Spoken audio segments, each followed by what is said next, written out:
noite. Vou retomar a leitura aqui, lendo um parágrafo anterior com relação ao que a gente leu no último estudo, para a gente refrescar a memória.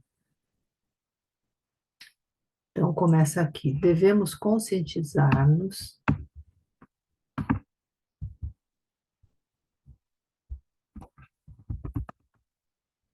hoje é dia 6. Devemos conscientizar-nos de que na criança, em evolução, desenvolve-se pouco a pouco o eu e o corpo astral, estando já presentes pela hereditariedade, corpo etérico e corpo físico. Agora, é bom pensarmos que o corpo físico e o corpo astral constituem algo especialmente desenvolvido sempre da cabeça para baixo. A cabeça irradia o que o homem físico efetivamente faz. Se realizarmos os corretos processos de educação e ensino com a cabeça, serviremos da melhor maneira a organização do crescimento. Se ensinarmos a criança, retirando do ser humano total o elemento da cabeça, o que é correto se transferirá da cabeça para seus membros. A pessoa crescerá melhor, aprenderá melhor a andar. Podemos, pois, dizer que o físico e o etérico fluem para baixo quando desenvolvemos de maneira apropriada tudo o que se refere à parte superior do homem. Se, ao desenvolvermos a leitura e a escrita de modo mais intelectual, tivermos a sensação de que a criança vem ao nosso encontro enquanto recebe o que lhe ensinamos, remeteremos isso da cabeça para o restante do corpo. O eu e o corpo astral, porém, são desenvolvidos de baixo para cima, quando o ser humano inteiro é abarcado pela educação. Um forte sentimento do próprio eu surgiria, por exemplo, caso se proporcionasse à criança, entre o terceiro e o quarto ano de vida, uma euritmia elementar. Então, o ser humano seria solicitado por ela e um certo egotismo se implantaria em seu ser. E quando lhe é contada muita coisa que lhe traz alegria ou dor, isso desenvolve a partir do momento do âmbito anterior. Isso desenvolve a partir do âmbito inferior do homem, o corpo astral. Por favor, reflita um pouco mais intimamente sobre suas próprias vivências. Eu acredito que todos os senhores já tiveram a seguinte experiência: andando pela rua e tendo se assustado com alguma coisa, assustaram-se não apenas com a cabeça e o coração, mas também com os membros, sentindo neles o susto. Disto, os senhores poderão concluir que a entrega a algo que desencadeia sentimentos e emoções atinge o homem inteiro, e não apenas o coração e a cabeça. Esta é uma verdade que o educador e docente precisa focalizar de modo bastante especial. Ele precisa ver que é necessário atingir o ser humano todo. Pensem, portanto, desse ponto de vista na narração de lendas e contos de fadas. Tenham, então, uma postura interior correta para isso, de modo a narrarem contos de fadas à criança a partir de sua própria disposição íntima. E assim narrarão de tal maneira que a criança sentirá em todo o corpo o conteúdo narrado. Com isso, estarão realmente refletindo algo no corpo astral da criança. Do corpo astral irradia para a cabeça algo que a criança deve perceber lá. É preciso ter a sensação de atingir a criança toda, sabendo que somente dos sentimentos, das emoções provocadas, é que deve advir a compreensão do conteúdo narrado.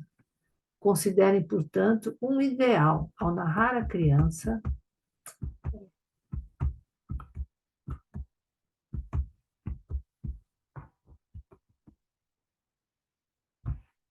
Perdi, peraí.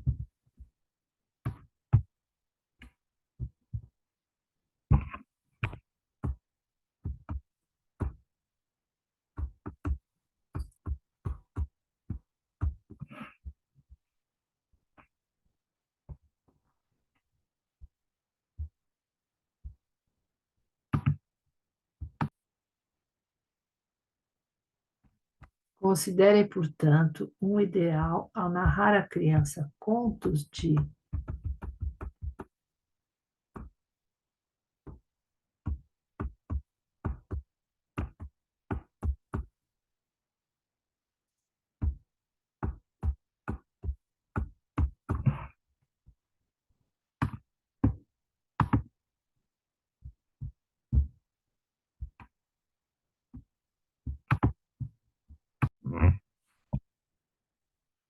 narrar à criança contos de fadas ou lendas, ou a praticar com ela pintura e desenho, não explicar, não atuar conceitualmente, mas fazer atingir o ser humano inteiro, sendo que depois a criança vai embora e só mais tarde chega por si mesma a compreensão do assunto. Tentem, portanto, educar o eu e o corpo astral a partir de baixo, de modo que a cabeça e o coração só venham depois. Tentem nunca narrar irradiando para a cabeça o intelecto, sim provocando, dentro de certos limites, certos calmos arrepios, provocando prazer e desprazer na pessoa toda, fazendo isso ainda ressoar quando a criança já foi embora, e só então passa a compreensão e o interesse pelo assunto. Tentem atuar através de toda a sua ligação com as crianças. Tentem não provocar artificialmente o interesse, contando com efeitos sensacionais, mas procurem, estabelecendo uma íntima ligação com a criança, fazer surgir o interesse a partir da própria natureza infantil. Como é que se pode fazer isso com uma classe inteira? Com apenas uma criança é relativamente fácil. Basta gostar dela, basta realizar com amor o que se pratica com ela, e então se abrangerá o ser humano todo e não apenas o coração e a cabeça. Uma classe inteira, isso não é mais difícil quando nós mesmos estamos engajados nas coisas e engajados não apenas com o coração e a cabeça. Temos o seguinte exemplo simples. Quero explicar à criança a sobrevivência da alma após a morte. Nunca farei isso claramente ensinando-lhes teorias a respeito, estarei apenas engajando-me a mim mesmo.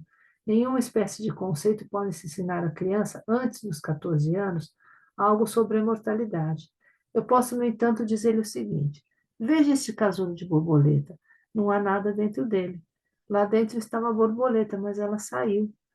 Posso também mostrar-lhe o processo, e é bom apresentar à criança tais metamorfoses. Posso fazer, então, a seguinte analogia. Imagine que você mesmo é agora um casulo destes. Sua alma está dentro de você e mais tarde sairá. Isso deve ser dito de modo singelo, indo embora como a borboleta do casulo. Então, os senhores poderão falar longamente sobre isso. Contudo, se os senhores mesmos não acreditarem que a borboleta representa a alma do homem, não conseguirão muita coisa junto à criança com tal analogia. Tampouco poderão introduzir aquela pura inverdade que consiste em considerarem o assunto uma mera, entre aspas, comparação feita pelo homem. Não se trata de comparação alguma, mas de um fato estabelecido pela ordem universal divina. Nenhuma das coisas é produzida por nosso intelecto. E se procedemos corretamente com relação a elas, aprenderemos a crer no fato de que a natureza oferece por toda parte analogias para o aspecto anímico espiritual.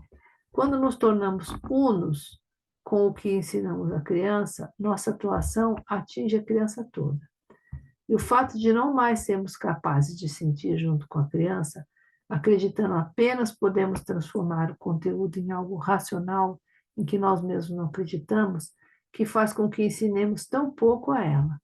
Precisamos posicionar-nos em relação aos fatos com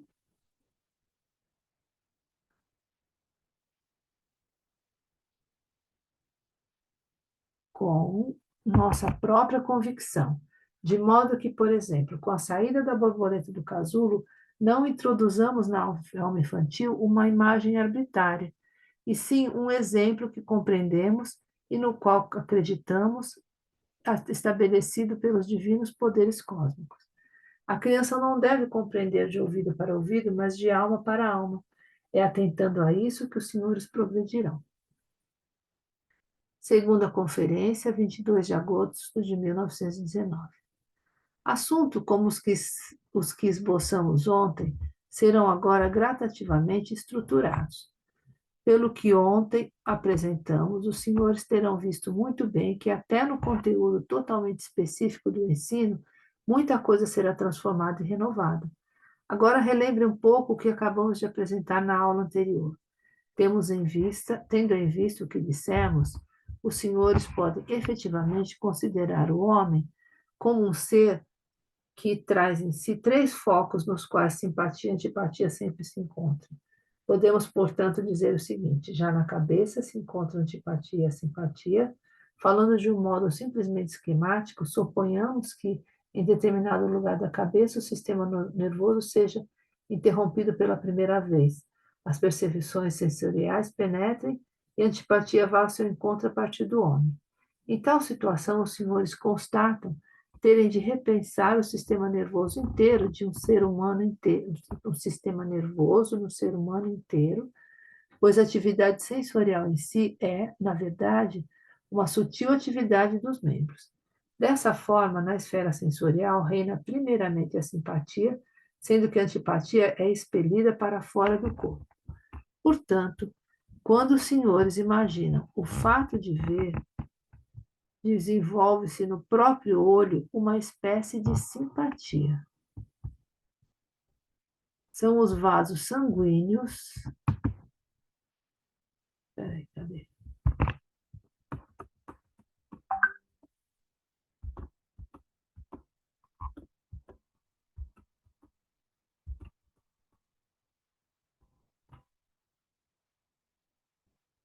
Portanto, os senhores imaginem o ato de ver desenvolve-se no próprio olho uma espécie de simpatia. São os vasos sanguíneos oculares. A antipatia, por sua vez, irradia através dessa simpatia. É o sistema nervoso dos olhos. Assim se processa a visão.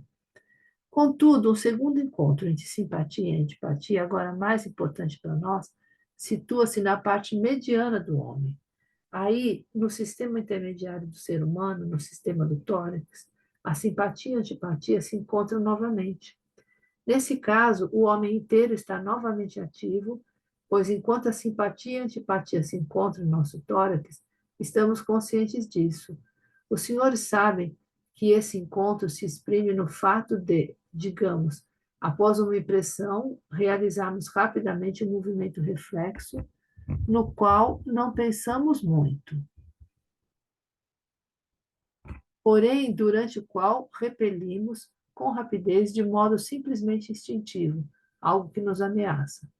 Tais movimentos reflexos mais subconscientes refletem-se depois no cérebro, na alma, e com isso tudo adquire uma espécie de caráter imaginativo.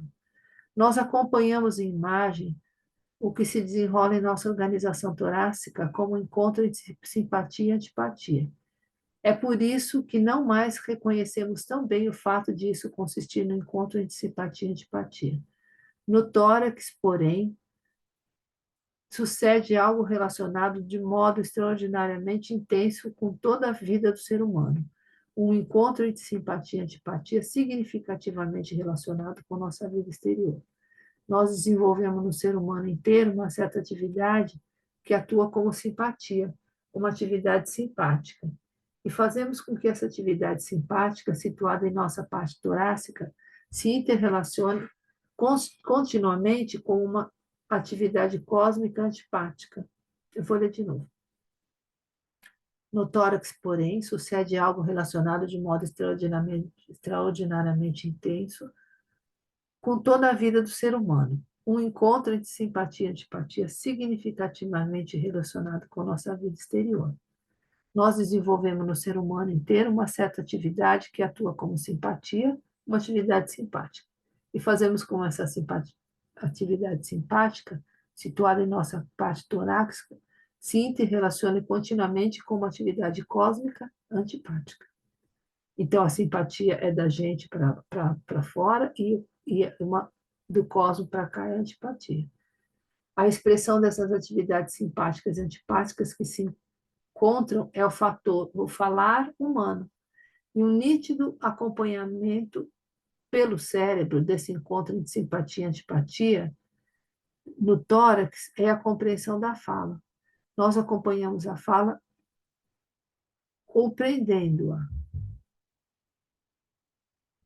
No ato de falar existem, no fundo, uma atividade que se realiza no tórax e uma que corre paralelamente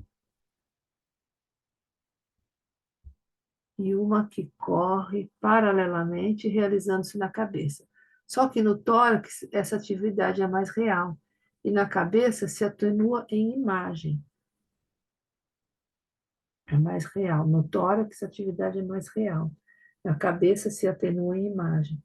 Ao falar, os senhores têm de fato a contínua atividade do tórax, acompanhando-a simultaneamente com a imagem correspondente com a atividade cerebral. Com isso, compreenderão facilmente que o falar consiste, no fundo, num contínuo ritmo entre efeitos simpáticos e antipáticos, como o sentir.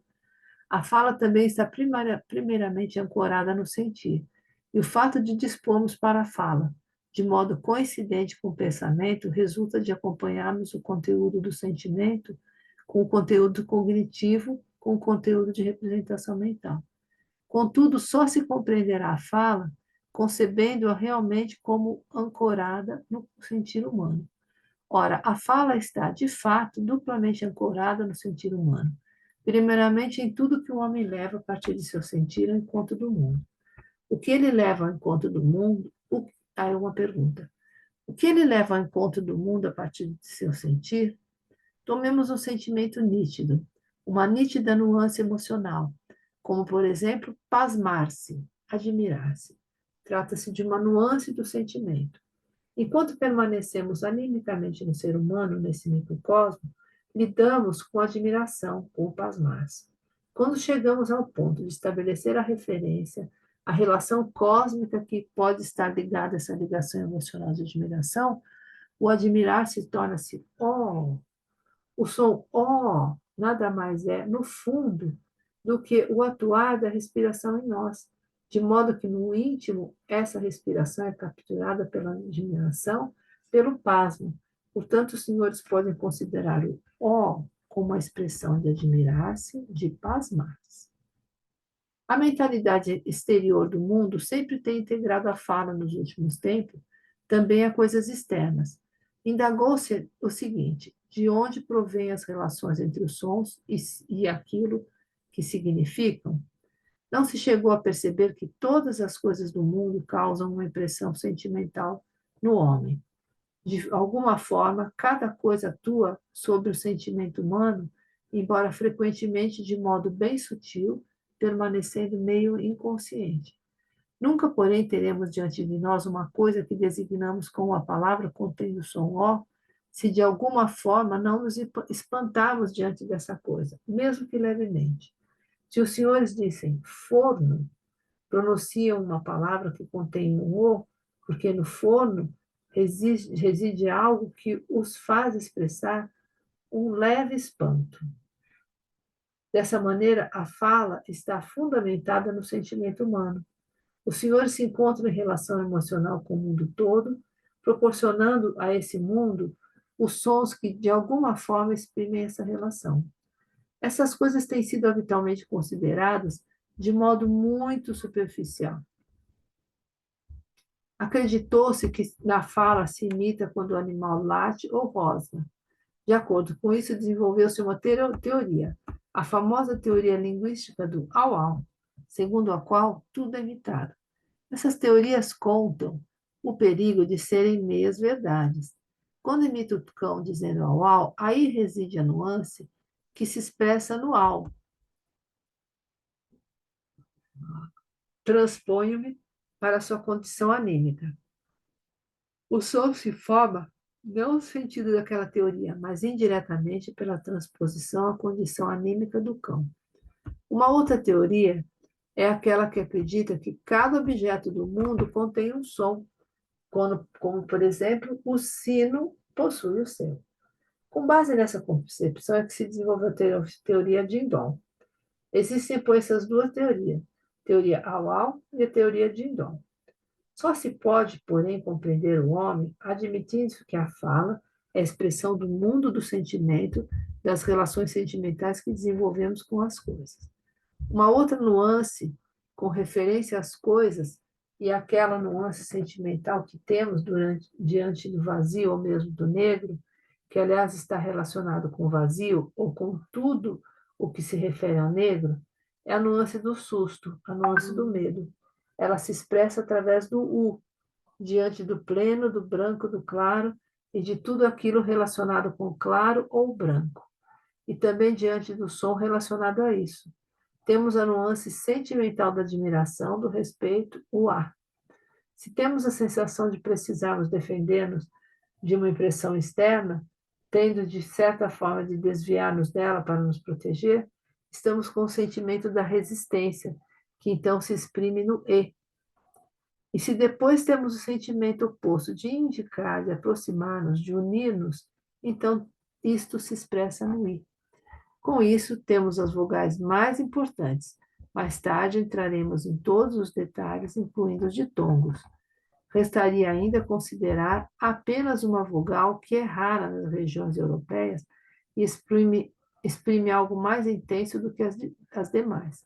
Se os senhores fizerem a tentativa de obter uma vogal pronunciando um som no qual efetivamente ressoam o A, o O e o U. Isso significará ter, de fato, um temor inicial, mas, apesar disso, penetrar no inicialmente temido. O que esse som exprimiria seria a suprema veneração. Ele é bastante usual, especialmente nos idiomas orientais, mas também prova que os homens orientais são capazes de desenvolver muita veneração, enquanto nas línguas ocidentais esse som foi deixado de lado pelo fato de aí se tratar de pessoas que não possuem de forma alguma a veneração em sua alma.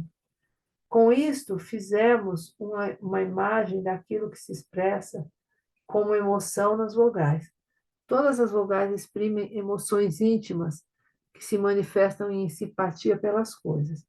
Ora, mesmo quando sentimos temor diante de algo, esse temor se baseia em alguma simpatia oculta.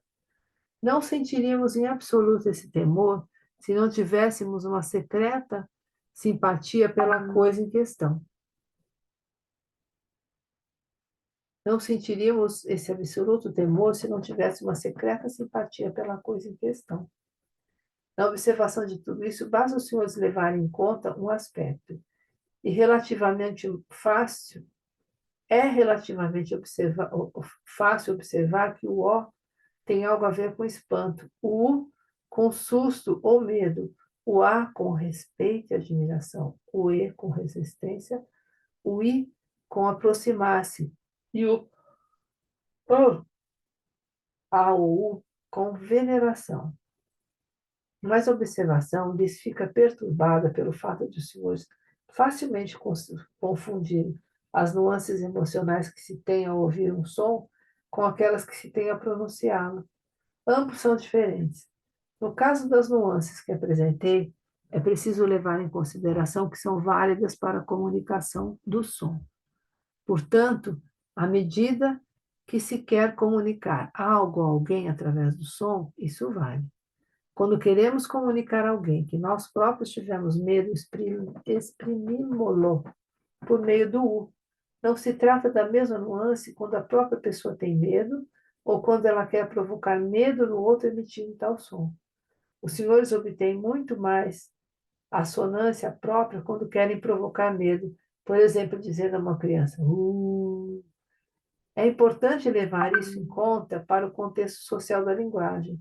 Considerando esse ponto, os senhores poderão chegar facilmente a essa observação. O que aí é sentido é um puro processo anímico interior. A esse processo anímico, que efetivamente consiste na atuação de uma simpatia, a antipatia pode ir ao encontro a partir de fora. Isso ocorre através das consoantes, ou sons que soam juntos. Quando juntamos uma consoante a uma vogal, sempre reunimos simpatia e antipatia.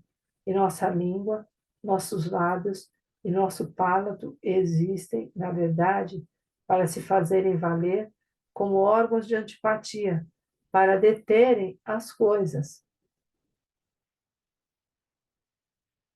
Se falássemos apenas com vogais, ficaríamos totalmente entregues às coisas.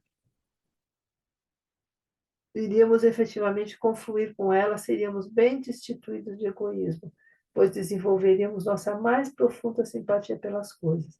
Ao sentir medo ou repulsa, por exemplo, nós nos retrairíamos um pouco das coisas somente de acordo com o sentimento, mediante a graduação da simpatia. Mas mesmo nessa retração, ainda haveria simpatia. Tal como as vogais se referem ao nosso próprio som, as consoantes se referem às coisas. Nelas as coisas consoam. Por isso, os senhores constatarão que as vogais devem ser buscadas como nuances do sentimento. Consoantes como F, B, M, etc., devem ser buscadas como imitação de coisas exteriores. Portanto, ao mostrar-lhes ontem o F em fish, eu tinha razão à medida que imitava a forma do peixe exterior. As consoantes poderão sempre ser reportadas à imitação de coisas exteriores. As vogais, ao contrário, à exteriorização totalmente elementar das nuances do sentimento humano perante as coisas. É justamente por isso que os senhores podem conceber a fala como um encontro entre simpatia e antipatia. As simpatias sempre residem nas vogais e as antipatias sempre nas consoantes.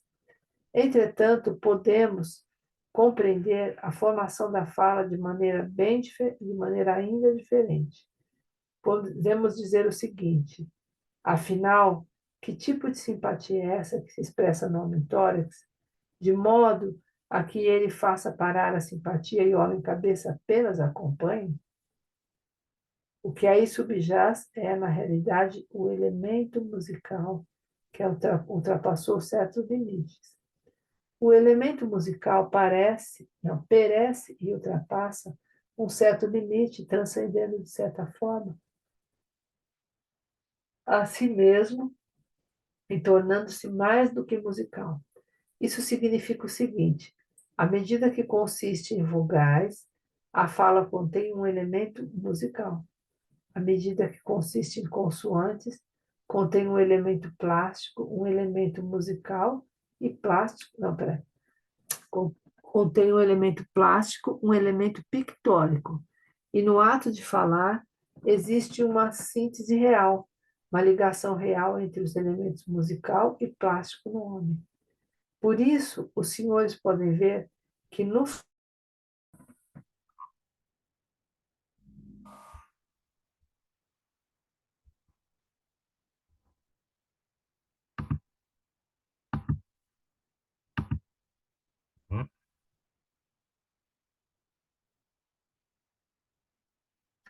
o elemento musical perece e ultrapassa um certo limite, transcendendo de certa forma a si mesmo e tornando-se mais do que musical.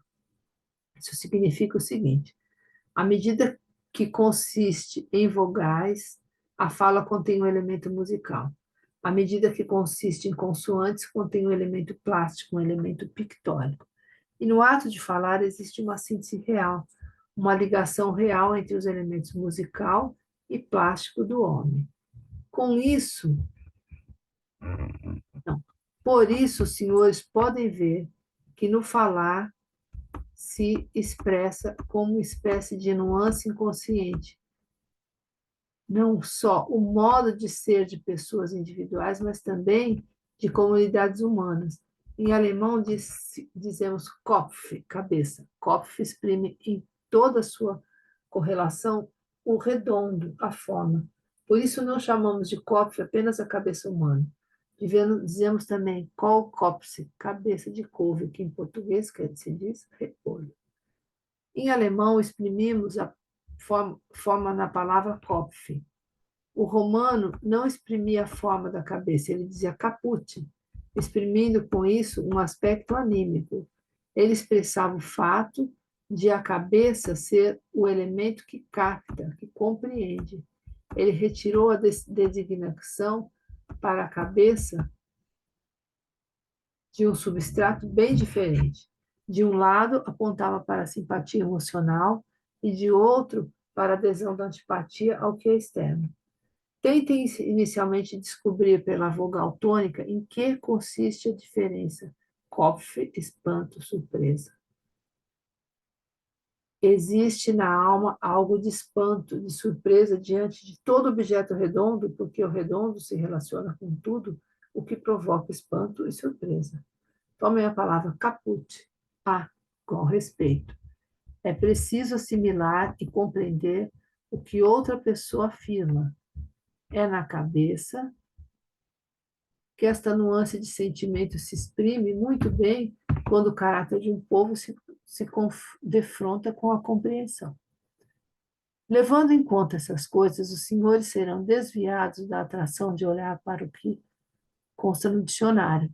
Para uma língua, essa palavra, para outra, aquela palavra. Mas essas palavras de cada uma das línguas são tiradas aqui e acolá de contextos totalmente diversos. Seria uma pura superficialidade querer simplesmente compará-las, sendo que a tradução lexicográfica é a pior tradução. Se temos em alemão a palavra Fuß, pé, isso se relaciona com o seguinte: ao caminhar, produzimos no chão um vazio, um Fuß suíço. A palavra Fuß se relaciona com Fuß. Nós buscamos a designação do pé naquilo que ele faz, ou seja, em produzir sulcos. As línguas românicas retiram a palavra pé do latim pes, da condição de estar firme. Ainda não temos na ciência essa modalidade que seria a linguística semântica, extraordinariamente útil à pedagogia. E já poderemos responder a seguinte pergunta: por que ainda não temos na ciência essas coisas que poderiam realmente exercer uma ajuda prática? Não temos essa ciência porque ainda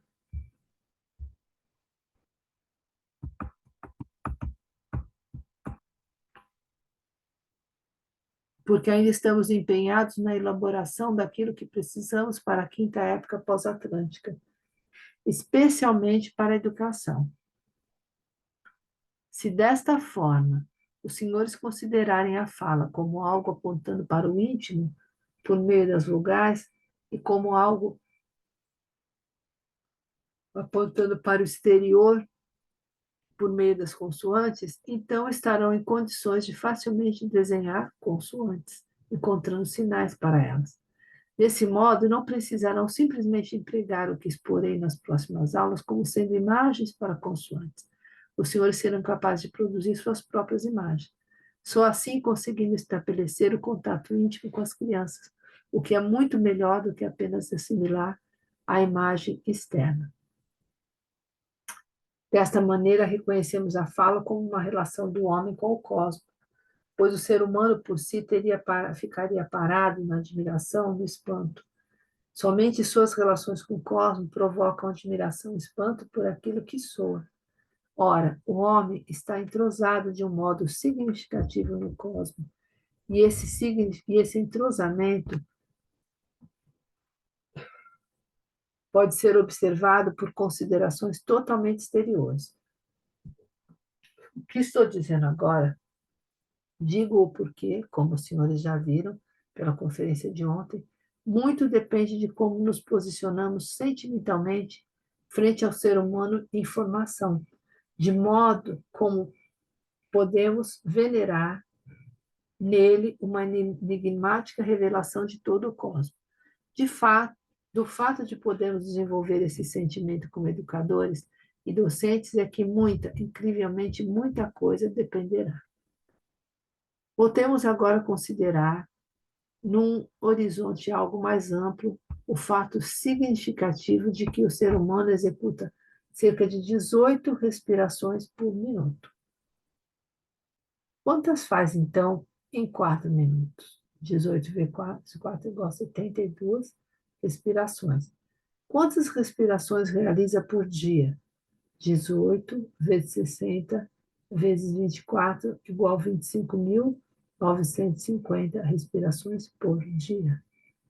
Posso também fazer a conta tomando por base o número de respirações em 4 minutos, 72. Em vez de multiplicar por 24 vezes 60, eu teria então de multiplicado só por 6 vezes 60, ou seja, por 360.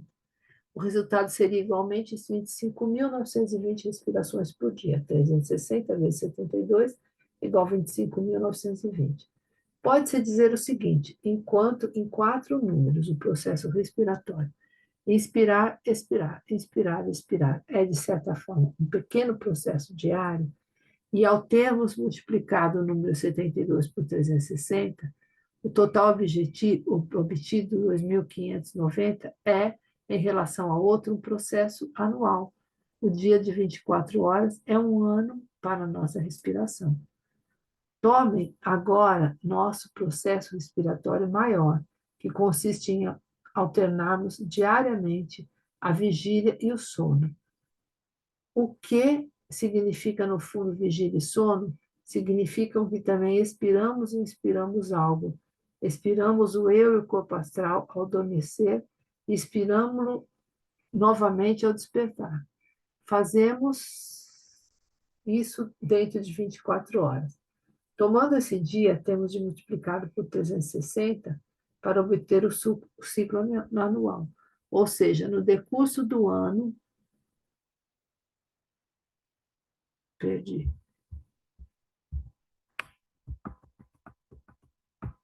No decurso de um ano, realizamos nessa respiração algo semelhante ao processo respiratório de um dia, caso em que multiplicamos por 360, o que ocorre em 4 minutos. Se multiplicarmos por 360, o tempo entre despertar e adormecer, transcorrido num dia, teremos o que ocorre em um ano. E se multiplicarmos por agora um ano por nossa longevidade média, ou seja, 72 anos, obteremos novamente 25.920. Então, o senhor já tem realmente um duplo processo respiratório. Nossa inspiração e expiração em 4 minutos, que ocorre 72 vezes, somando num dia 25.920 vezes. E nosso acordar e adormecer a cada dia, que ocorre 360 vezes em um ano e 25.920 vezes numa vida inteira. Vou ler até aqui, vou parar por hoje, depois eu subo a gravação e coloco no chat. Boa noite, bom descanso a todos. Se puder fazer um comentário, é bem-vindo. Eu saber que tem gente assistindo que está valendo fazer esse trabalho. Obrigada, boa noite.